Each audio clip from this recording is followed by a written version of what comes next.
Have you told your friends that you see ghosts? Oh, absolutely not. Gina Rodriguez returns in Not Dead Yet. I'm back, baby. Who is that? Oh, she's the obituary writer. And Brad Garrett joins the brilliant ensemble cast. Titan, Maverick, Titan of all Mavericks. These are all words used to describe me. Not Dead Yet. Season premiere. Tonight, 8:30, 7:30 Central on ABC. And stream on Hulu.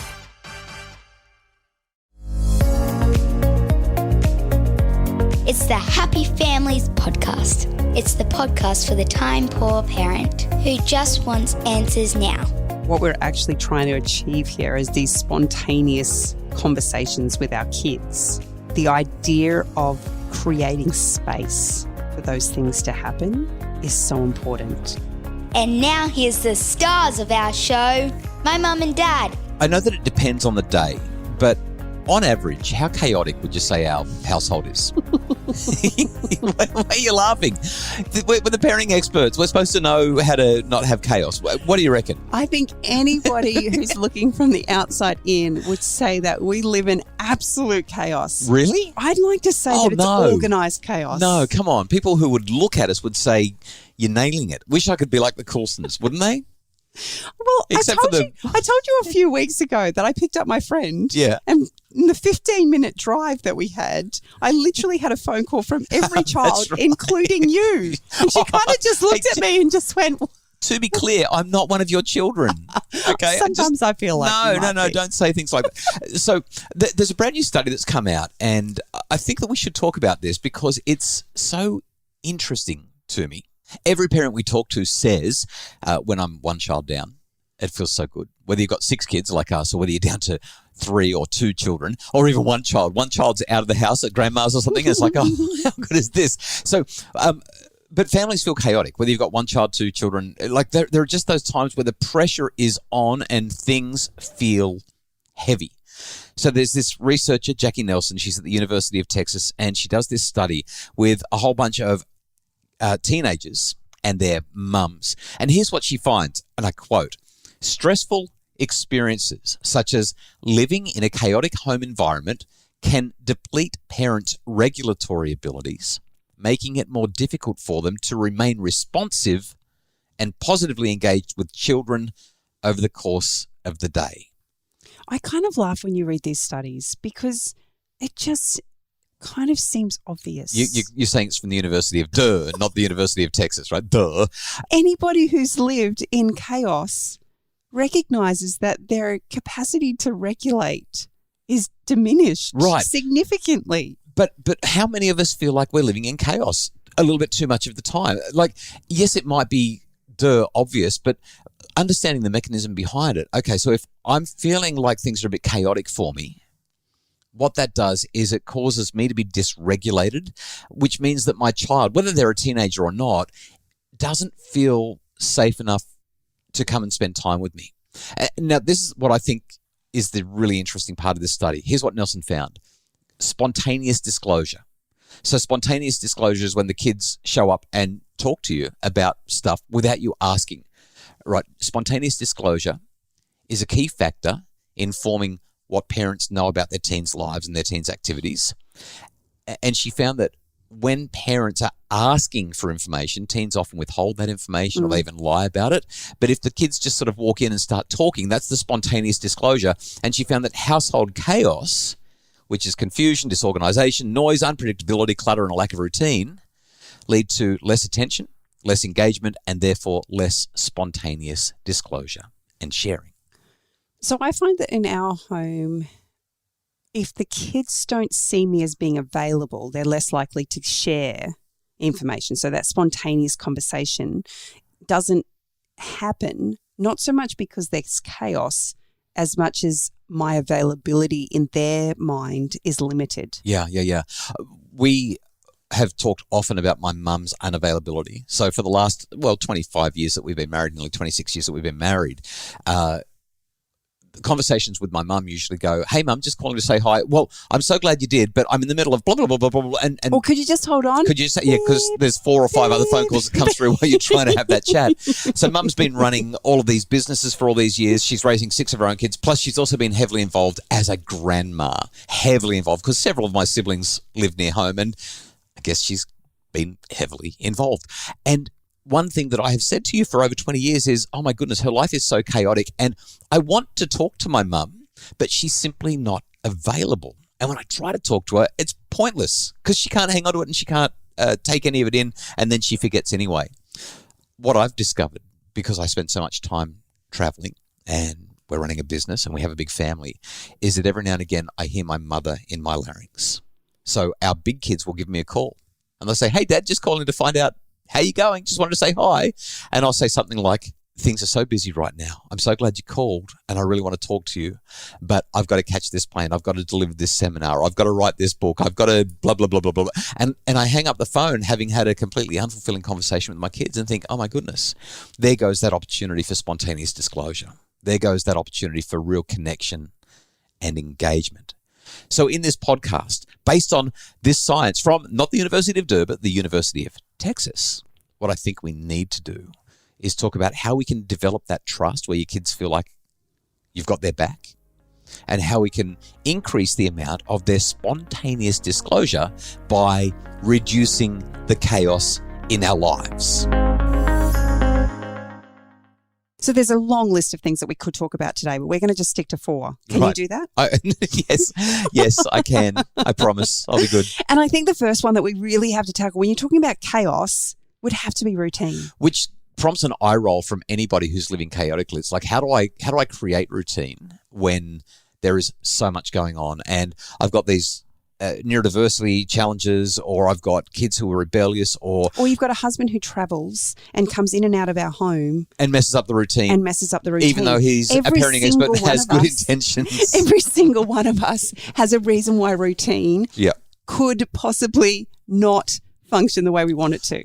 I'm massive on routine. I love the James Clear stuff where he talks about you rise or fall to the level of your system or your routine.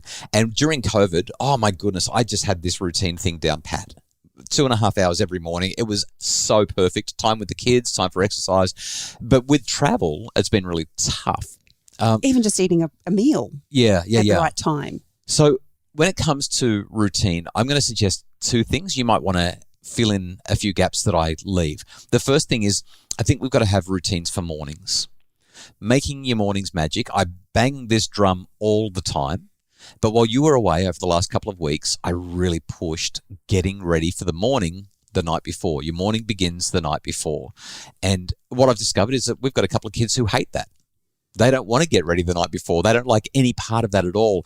And yet when we did it, our mornings were bliss. I'm going to suggest that outside of that, the most important factor in morning routine working well is you actually being available. Yes, which means that you've got to get up a little bit earlier, be showered, and have had your breakfast, because once you're pretty much ready, you can be present and you don't have to do everything for the kids, but you can kind of shepherd them through their morning. You can guide them and say, hey, what's next? Or how about I help you? What I found, so our youngest child, Emily, I'll ask her to do something, and a minute and a half later, I'll find her sitting on the floor in the lounge room halfway through a chapter of a book.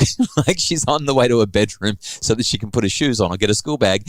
And she sees a book on the living room floor and thinks, that looks way better than putting my shoes on. Or she picks up the violin and decides she's going to practice right then and there. Messes up the routine, something shocking, and yet doing good things.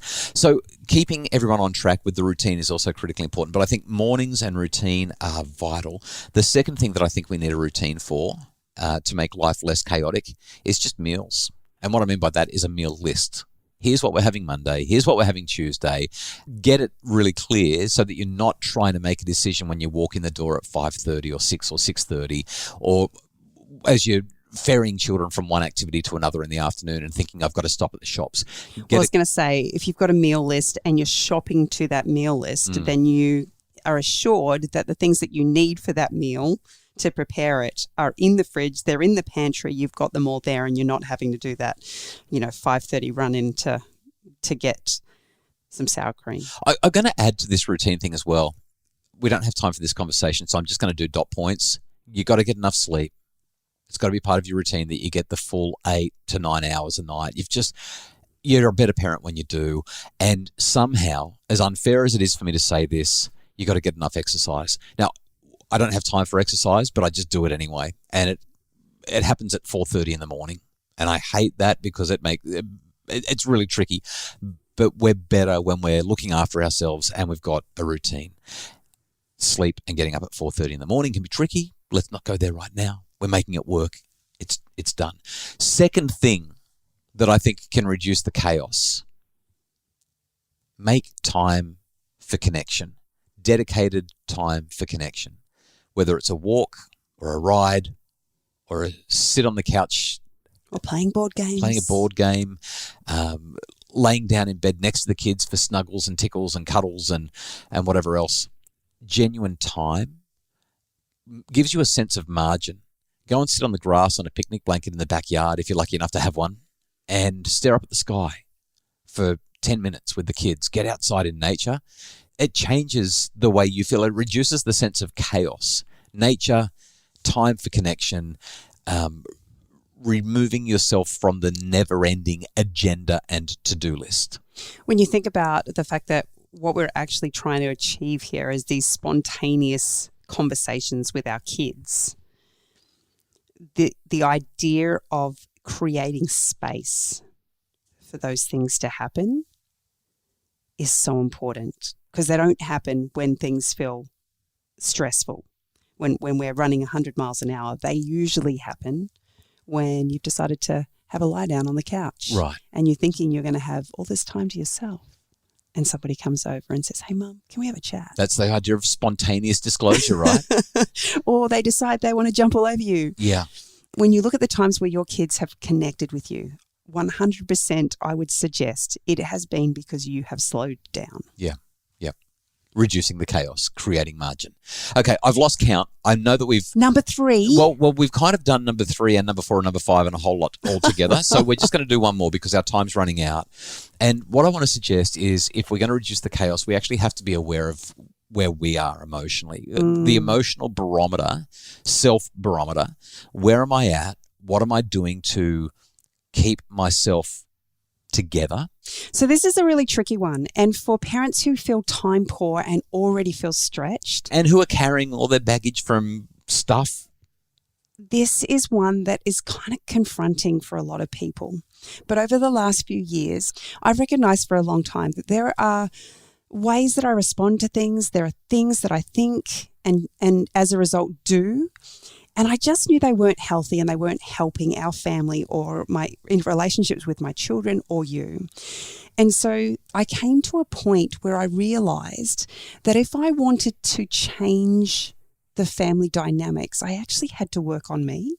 And just like you, I don't really have the time for it. It's not like I'm sitting there going, I've got this 2 hours here. Wonder what I could do with that 2 hours. Yeah, when you say I need time to work on me, I just think of every parent that I know who's going, but I don't have any time at all.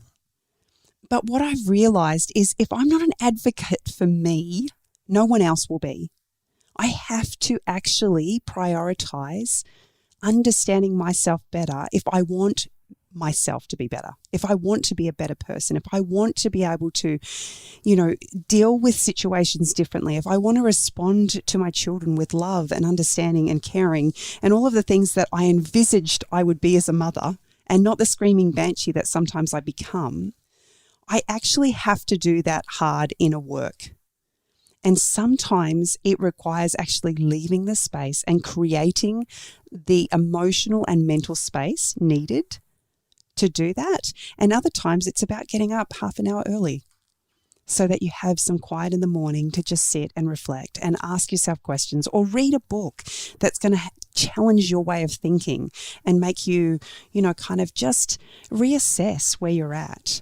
I think one of the most amazing things that we've experienced in our home over the last few years is as I have started to do that hard work, I've been able to recognize when the kids are starting to their emotions are building up. I've started to recognize what it is that's actually going on instead of seeing the outburst as this cranky teenager who just wants to do things their own way, and recognize all of the angst underneath that, all of the worry, all of the anxiousness, all of the stress and concern about who they are and what the world looks like and whether or not they're going to fail. That's all the stuff that's going on underneath it. But it just comes out as anger.